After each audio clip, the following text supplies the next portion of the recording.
It is 10 o'clock at night. You are standing at the kitchen counter. You are not hungry. You had dinner 2 hours ago, a full meal, enough food. But your hand is moving anyway. Into the box of crackers, back to your mouth, into the box again. You stopped tasting them 4 crackers ago, and some part of you knows this is happening, watches it happening, and cannot stop it.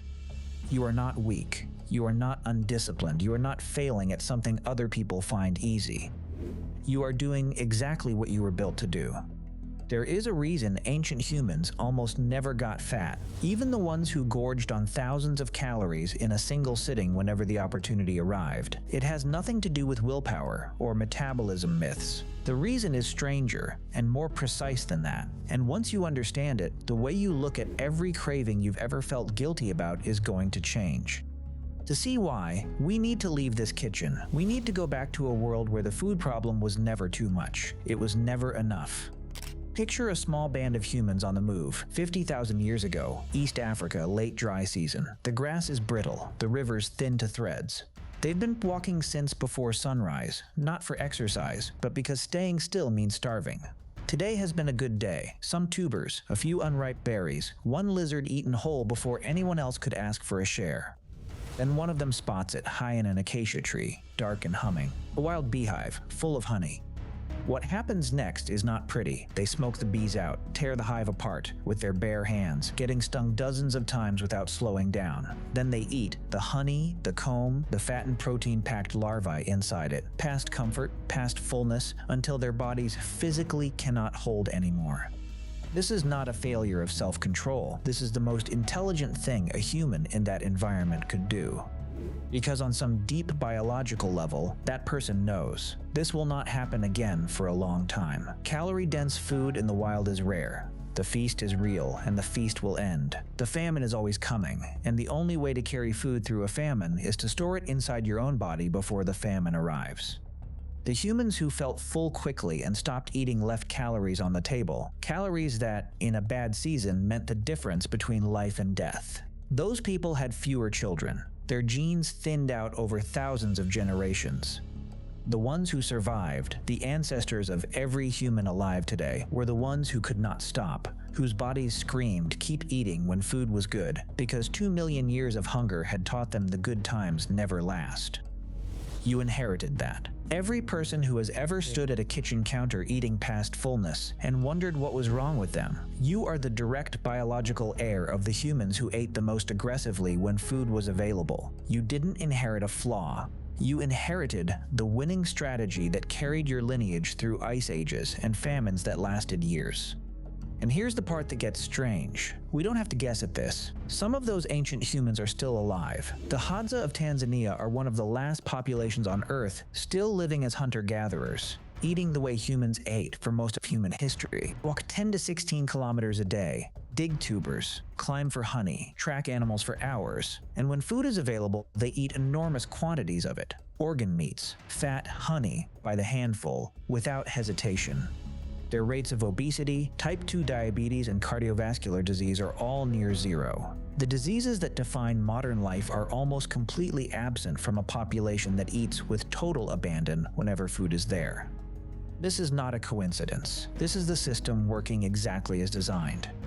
So what is that system? Deep in your brain sits a small ancient structure called the hypothalamus, about the size of an almond. It runs hunger.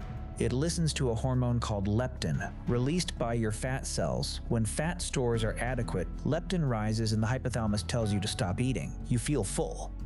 But the hypothalamus didn't evolve to keep you comfortable in a world of infinite food. It evolved to keep you alive in a world of scarcity, a world where fullness was often a lie. You felt full today. Tomorrow there might be nothing. So the hypothalamus developed what researchers call leptin resistance. When calorie-dense food is present, the brain learns to override the stop eating signal entirely. Not a malfunction, the most important feature the hunger system ever built.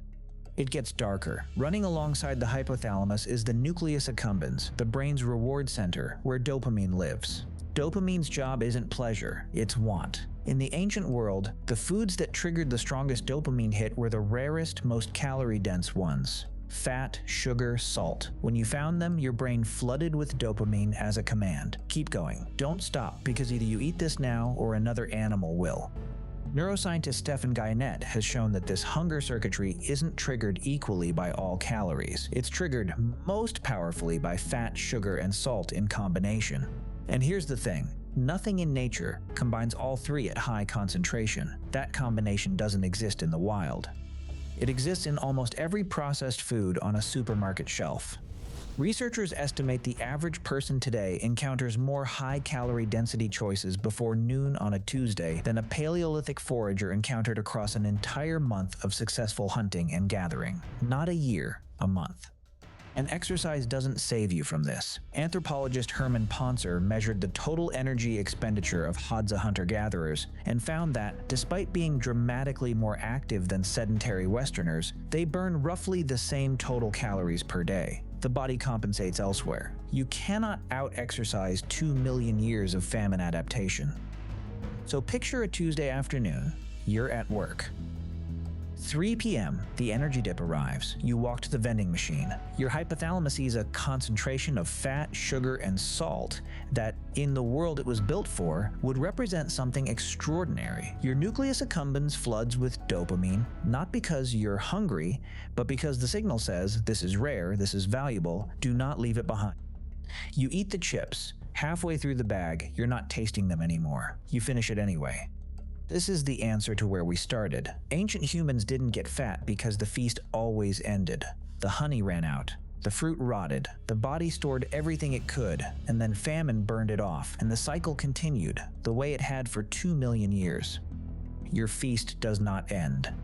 The vending machine restocks Thursday. The delivery app never closes.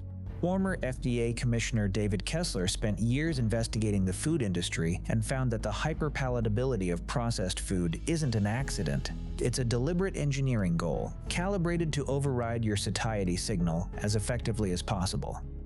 You're not fighting your appetite. You're fighting your appetite plus 50 years of industrial food engineering aimed at the exact same ancient circuits that kept your ancestors alive through the Pleistocene. So what do we do with that? This isn't going to end with a diet plan. You already know eat less, move more, and knowing it hasn't rewired your hypothalamus. No amount of knowing changes what 2 million years of selection built.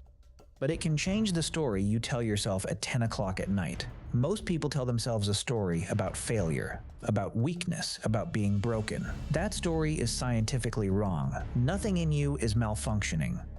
You are a Paleolithic body in a post-industrial world, hardware built for scarcity, running in an environment of engineered abundance.